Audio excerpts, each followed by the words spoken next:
Today's case is a masterclass in how not to talk to a judge. We've got defendant Sereno Johnson accused of breaking his bond by drinking alcohol. But here's the twist. He doesn't just admit it. He spins a story so unbelievable the judge calls him out instantly. Stick around, because by the end of this hearing, things go from bad to worse for Johnson, and you'll see exactly how one lie can completely destroy your chances in court. Court does call the case People versus Sereno Johnson.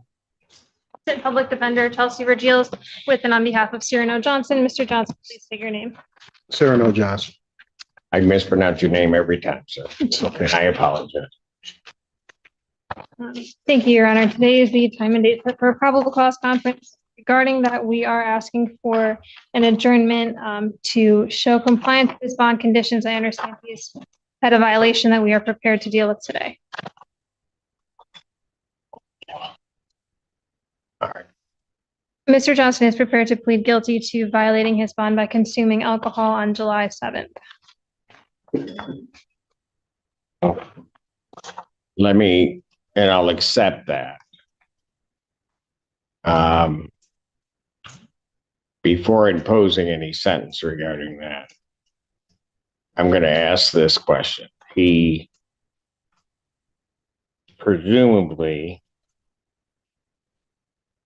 has indicated that he had O'Doul's. So my only question is, does your client wish to stick to that story, or does he wish to tell me the truth? I believe that he would not be sticking to that story, that he would be stating that he consumed beer. That is correct, Your Honor. Then why'd you tell everybody O'Doul? I had O'Doul's first, but I needed beer. You had O'Doul?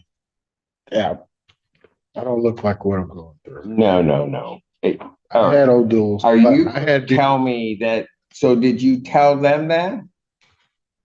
Yes. That you had O'Doul's first and then had beer? Maybe I omitted the beers, but yes. What? I omitted the beers. Hold it. You know what, sir? Don't play fast and loose. I got The you. story. I consume alcohol. I know that.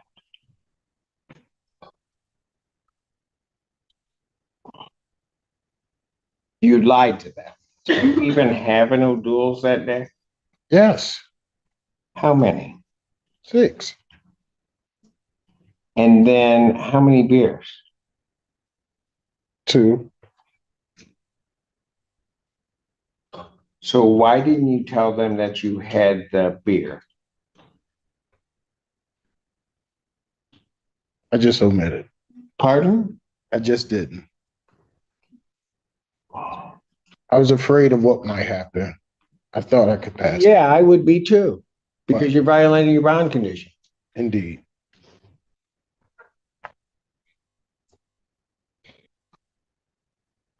So, first of all, we did the calculation because the only story you gave is that you had O'Doul's. To get to the level that you were at, you would have had to have 25 O'Doul's in an hour.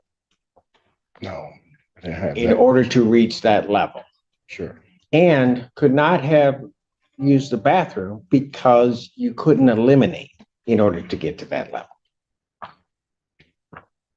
That's how stupid your story was. And right there, the judge is doing what judges do best, cutting through excuses like a knife. Johnson claims it was just an omission, but legally, leaving out a crucial fact while under bond supervision is still lying. And here's why that's dangerous. Bond conditions are a contract with the court. Break it, and you're breaking the court's trust. What do you think? Should an omission be treated the same as a lie in cases like this? Now you can't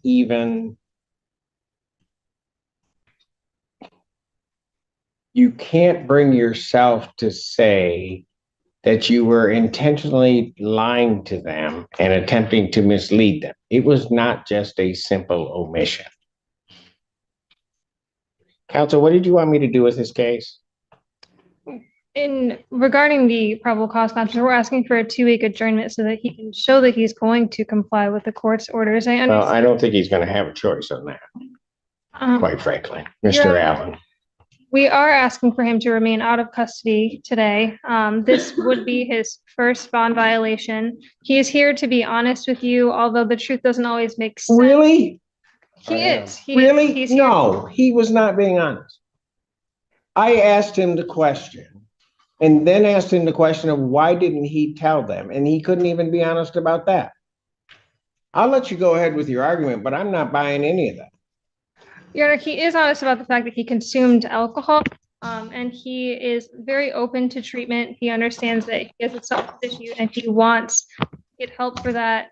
Your Honor, he's a business owner. There's a lot of pressure on him. He provides for himself and his family. He also does volunteer work, not court ordered, just out of the goodness of his heart. He is open to treatment, substance abuse, counseling. He plans to seek that regardless of whether the court orders it or not. We're asking you to keep him out of custody with a scram tether. Again, this would be his first violation. And he is asking for the opportunity to show compliance while out of custody. Anything from the people? Your Honor, we do have some concern about Mr. Johnson's ability to comply with the bond conditions. As stated, this is his second offense. I think it's just a couple of years. We would note that in this case, he allegedly was not awake in a vehicle that was in the street with 2 guns on him, although he's only charged with 1 CCW. So we do have some concerns about whether he's able to comply with those bond conditions. Anything else? Your Honor, I just think that he would have a better opportunity to get the treatment and help that he needs out of custody. He first has to admit that he has a problem. I The do. way that he does admit that is he stops lying. And just like that, Johnson's bond is revoked. The judge made it clear. Honesty isn't optional, especially when you're already in legal trouble. This case is a perfect example of how quickly a hearing can turn against a defendant when the court believes they're being deceptive.